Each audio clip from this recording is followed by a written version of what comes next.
ഇനി ഞങ്ങളുടെ കലാമണ്ഡലത്തിലെ ഓണപരിപാടിയാണ്. അപ്പോൾ സദ്യയോട് കൂടി തന്നെ അങ്ങോട്ട് ആരംഭിക്കാമെന്ന് വിചാരിച്ചു.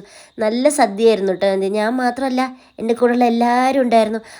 അതിനിടയ്ക്ക് മാവേലിനെ കൂട്ടിയില്ലാന്ന് പറഞ്ഞ് മാവേലി സങ്കടം പറയുന്നതാണ് നിങ്ങളീ കാണുന്നത്. നമ്മുടെ രഞ്ജിഷാണ് കേട്ടോ ഇപ്രാവശ്യം നമ്മളെ മാവേലിക്കുട്ടൻ.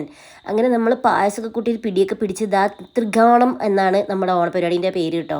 അപ്പോൾ എല്ലാവരും ഉണ്ടായിരുന്നു. നമ്മുടെ ക്ലാസ്സിൽ പഠിക്കുന്ന ബോയ്സൊക്കെയാണ് കേട്ടോ ഇത്. സ്പൂൺ ആൻഡ് ലെമൺ മത്സരമൊക്കെ ഉണ്ടായിരുന്നു. എനിക്ക് ബാക്ക് എന്നുള്ള വീഡിയോ കിട്ടിയുള്ളൂ സാഹചര്യ പ്രശ്നങ്ങൾ കാരണം. അങ്ങനെ അത് കഴിഞ്ഞിട്ട് നമുക്ക് വടംവലി ഉണ്ടായിരുന്നു. നമ്മുടെ ഒപ്പം കൂട്ടിന് കാണാൻ വേണ്ടിയിട്ട് നമ്മുടെ ചിരിക്കുട്ടനും ഉണ്ടായിരുന്നു കേട്ടോ. ഇവനിപ്പോൾ എന്താ ഇപ്പോൾ അവിടെ നടക്കണം എന്നുള്ള രീതിയിലാണ് ഇപ്പോൾ എല്ലാം നോക്കിയിരിക്കുന്നത്. ഞാനും അനുശ്രീയും കൂടെ എപ്പോൾ ഉണ്ട് കേട്ടോ. അങ്ങനെ ഞങ്ങൾ കുറേ നേരം പ്രോഗ്രാമൊക്കെ കഴിഞ്ഞപ്പോഴത്തേക്കും രതിയും ടീമിൻ്റെയും വടംവലിയായിരുന്നു. കിടിലന് ഗൈസ്, അവർക്കാണ് ഫസ്റ്റ് കിട്ടിയത്. ഒരു വൈകുന്നേരത്തോടു കൂടി ലൈറ്റ് സെറ്റിങ്സ് ഒക്കെ ഇട്ട് ഡാൻസും പരിപാടികളും കാര്യങ്ങളൊക്കെ ആയിരുന്നു. വേദിയിൽ ഇരുന്ന് ഞാനും അനുശ്രീ ഡാൻസ് കളിക്കാൻ നിങ്ങൾ കാണുന്നില്ല അതിനിടയ്ക്ക്.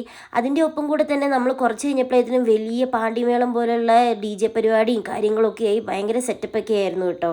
ഞങ്ങൾ ആർത്തുല്ലസിക്കുകയാണ്. ഞങ്ങളുടെ അവസാന വർഷമാണ് ഗായ്സ്, എന്താ പറയേണ്ടതെന്ന് അറിയില്ല. ഈ ഒരു വർഷം നമ്മൾ നിൽക്കണം എന്നുള്ള രീതിയിൽ തന്നെയാണ് നമ്മൾ ഈ പ്രോഗ്രാം തീർത്തിരുന്നത്. കുറേ കിടന്ന് തുള്ളി, എന്തൊക്കെയോ പാണ്ടിത്തുള്ളിൽ കിടന്ന് നമ്മൾ തുള്ളി കേട്ടോ. ഇത് കാണുമ്പോൾ തോന്നുന്നു ഹൊയ്യാരെ ഹൊയ് ഹൊയ്യാരെ ഹൊയ് എന്തൊക്കെയൊക്കെയോ സ്റ്റെപ്പ് ഇട്ടു. അപ്പോൾ അത്രയേ ഉള്ളൂ. ബൈ.